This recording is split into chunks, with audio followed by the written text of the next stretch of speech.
So let's talk about this one, port scanning. You've done some port scanning with Nmap before, and here you just do port scanning in Python. So here is the simplest port scan where you connect to a server and just print out the banner. So I'm going to move this old thing to the trash and make a new Colab notebook. All right, and so it just does a socket connect to my server on port 22 and prints whatever comes back. And port 22 is the SSH port, and the SSH protocol says when you receive a handshake, you reply with the version of the server. So there's the banner telling it which version of SSH I'm using. So that's fine. Now, go back to my port scanning. All right, so now we're going to make an error. We're going to change it to go to the wrong server. If instead of going to AD, you go to like ADW, there is no such server, and you run that, now you have an error. Big ugly error, namer service not known, code dumping out and stuff. This is what happens when you don't handle errors. You get default error messages that are sort of ugly and confusing. So if you want to handle errors, you do it like this. This is what real programmers spend most of their time doing, considering all the edge cases and correctly handling the errors. So instead of just doing something that might fail and letting your program crash, you try doing it. And then, if it fails, you go to accept, and now you can do something controlled. Here it harvests the error message and prints out just the error message without the lines of code and everything. So now you get a shorter, more controlled message. It doesn't crash, it just goes to the exception. That's going to be important for port scanning. So the next thing is a slow timeout. So let's modify it so it goes to a server that exists, like ad.samsclass.info, but it connects to port 80. Now port 80 is open and serving a web page, but the problem is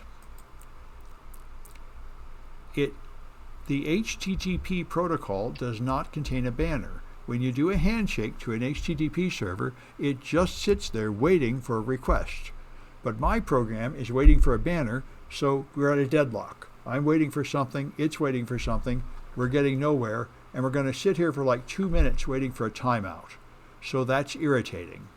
So the solution is to set the timeout with s.setTimeout. If you do that here, s.setTimeout of 2, then it won't wait 30 seconds, it'll only wait 2 seconds, which is much better. See, now it's done, timed out. Now if I connect to something that doesn't respond, I don't hang forever. All right. Now I could accept user input to specify the port number to make it interactive. So I could set port equals integer of input of port number. There, that should do it.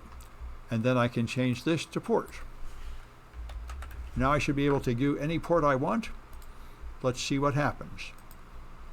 Okay, I ask for a port number. If I go to 22 and press enter, it finds that banner. If I go to 80 and press enter, it times out. If I go to 23,